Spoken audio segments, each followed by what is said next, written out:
Opening statement हम आप तीनों अपने मेहमानों से ले रहे हैं।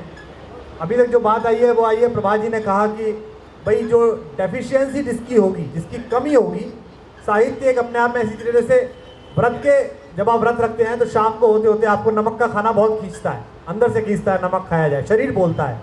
तो जो विराट समष्टि है, मनुष्य की जो विराट चेतना है, उसका शरीर भी बोलता है कि अब उसे रोमांटिसिज्म चाहिए, कि उसे ठाका चाहिए, कि उसे चाहिए।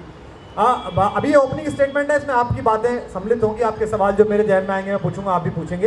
एक सवाल मुझे लगता है निज़ाम साहब के लिए मैं सुरक्षित रख लेता हूं तब तक, हालांकि वो इतने रहीन और इतने बड़े आदमी हैं तो उस वक्त बोलूँ। या तो उर्दू की ये दिक्कत है कि उर्दू पर्देदारी की ज़बान है, उसमें व्यंजना का बोध ही उसको शुरू करता है।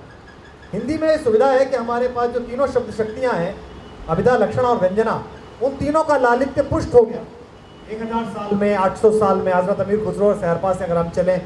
उर्दू चूँकि 400-500 साल में ज़बान डेवलप हुई, तो उसमें शायद पर्देदारी की खुशबू ही उसके लिए जायज़ बात है। लेकिन मुझ जैसे आदमी को ये बात हॉन्ट करती है कि 1857 में जब पूरा मुल्क खड़ा हुआ था विरोध में, लोगों को लग रहा था कि इस बार की आंधी में उड़ जाएंगे अंग्रेज, जब एक छोटी सी रियासत की एक 23 साल की नव विवाहित वधू, एक लड़की, अपने बच्चे को पीठ पे बांध के तलवार लेके कूद रही है और कह रही है कि मैं झांसी नहीं जाने दूंगी चाहे मर जाऊंगी, उसी वक्त 2 शायर एक साथ काम कर रहे हैं, जिनमें एक शायर तो गालिब हैं, असदुल्ला खां गालिब, और बड़े शायर हैं, उर्दू के सबसे बड़े शायरों में, और दूसरा एक शायर है नज़ीर, जो जनबोध की बात कर रहा है, जो उस समय की कविता लिख रहा है, जो ककड़ी बेचने वाले पर कविता लिख रहा है, लैला की उंगलियां बेचूं, मजनू की पसलियां बेचूं, आओ दिल वालो खाओ दिल वालो।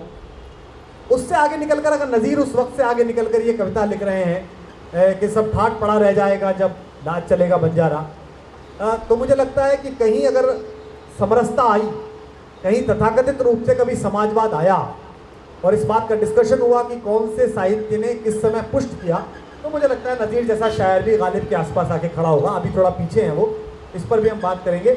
लेकिन अब नरेश सक्सेना जी ने दोनों तरफ काम किया है, इधर अक्षर पर भी काम किया है, उधर लेंस के पीछे से भी काम किया है। आपको देखने लायक भी चीज़ें उन्होंने डेवलप की हैं स्क्रिप्ट राइटिंग के माध्यम से, बनाने के माध्यम से, और इधर कवि के रूप में भी उन्होंने अद्भुत संरचनाएँ की हैं, और उनका हम ओपनिंग स्टेटमेंट ले लें, उसके बाद हम इस बहस को शुरू करेंगे। आदरणीय नरेश जी, आपसे अनुरोध है।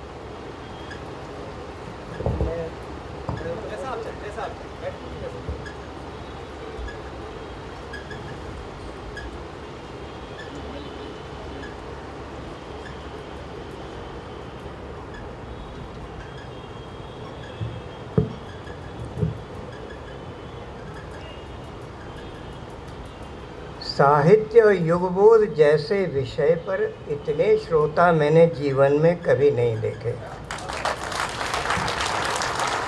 ये आपकी ज़हनियत का सबूत है और कुछ कुमार विश्वास की उपस्थिति का कमाल है।